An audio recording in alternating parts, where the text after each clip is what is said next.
Hello guys, আসসালামু আলাইকুম, welcome to my channel another brand new blog. তো সবাই কেমন আছেন? আপনারা সবাই ভালো আছেন? আলহামদুলিল্লাহ আমরাও ভালো আছি। তো আজকে আমি যে জায়গাটিতে আসছি এটি একটা ইতিহাস সমৃদ্ধ একটা জায়গা, যেখানে একটা সময় ছিল ময়লার ভাগাড়, কিন্তু সেটা কালের পরিক্রমা রিসাইকেল করার পর আজকে সেটা একটা রূপান্তর করে হয়েছে। এবং তার আরেকটা ইতিহাস আছে, যেটা পুরো বাংলাদেশের আগা খান, বাংলাদেশ তথা আরও বেশ কয়েকটা দেশের আগা খান অ্যাওয়ার্ড হয়, যেটা 63টা স্থাপত্যর মাঝে এটা পুরস্কার নিয়ে এসেছে। এবং সেটার অবস্থান কোথায়? সেটার অবস্থান হলো শিল্পকলা একাডেমির পাশেই, যেটার বর্তমান নাম ইকো পার্ক। যেই স্থানটি ইকো পার্ক ছিল না এক সময়, কিন্তু এখানকার কিছু গাছ আছে যেটা প্রায় 200-300 বছরের পুরাতন গাছ। এবং সেই গাছ অনুসারে আগে ব্রিটিশ আমল থেকে এই গাছগুলো ছিল, যেটার নাম ছিল দেবদারু ইভিনিউ। যার হাত ধরে এই গাছটি রোপণ করা হয়েছিল সেটা হলো বঙ্কিমচন্দ্র চট্টোপাধ্যায়, যিনি বাংলাদেশে এসেছিলেন 1858 সালের দিকে। এবং তিনি দীর্ঘ 32 বছর এখানে রেজিস্ট্রি অফিসের অধ্যয়নরত অবস্থায় ছিলেন এবং সেখানে চাকরি করতেন। এবং তার হাত ধরে এই গাছটি লাগানো। সেখানে 1টি গাছ নয়, বড় 30টি গাছ আছে। এবং সেই গাছটি এখন গাছের জন্য যেটা নাম করা হয়েছে ইকো পার্ক, যেটা মুরব্বীদের জন্য হয়েছে হাঁটা চলার স্থান এবং বাচ্চাদের জন্য হয়েছে খেলাধুলার স্থান। এবং সাথে সাথে হয়েছে, যেহেতু এই পাশের শহর, এই শহরের লোকজন এখানে এসে একটু বিশ্রাম নিতে পারে। তো চলুন আমরা সেখানে যাই এবং আপনাদেরকে দেখানোর চেষ্টা করি।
For greatness in a sea of the dying and shameless, a sea of the aimless. I don't wanna be one of the nameless. I'ma wake up with the mindset that one day I'm gonna make it. And I don't think I'll be fine if I don't break my limitations.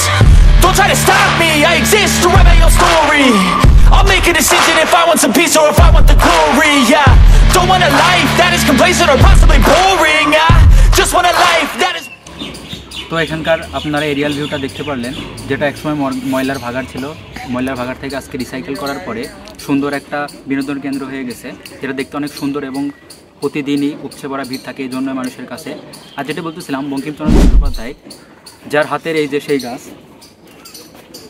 যেখানে এখানে আজকে 1টা-2টা না, প্রায় 30টা গাছ আছে। এবং তিনি আজ নেই, কিন্তু তার হাতের গাছগুলি এখন আজও আগের মতোই রয়ে গেছে। তার লাগানোর উদ্দেশ্য ছিল যাতে মানুষ এখানে বসে একটু ছায়ায় শান্তি উপভোগ করতে পারে, সেই জন্য।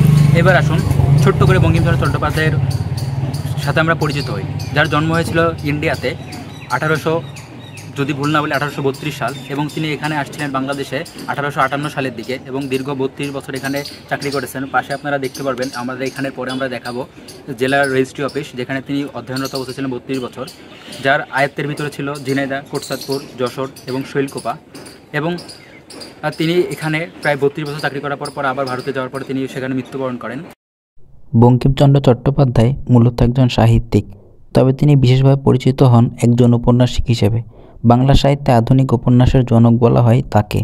তার উল্লেখযোগ্য উপন্যাসগুলো হলো আনন্দমঠ, কপালকুণ্ডলা, দেবী চৌধুরানী, বিষবৃক্ষ ইত্যাদি।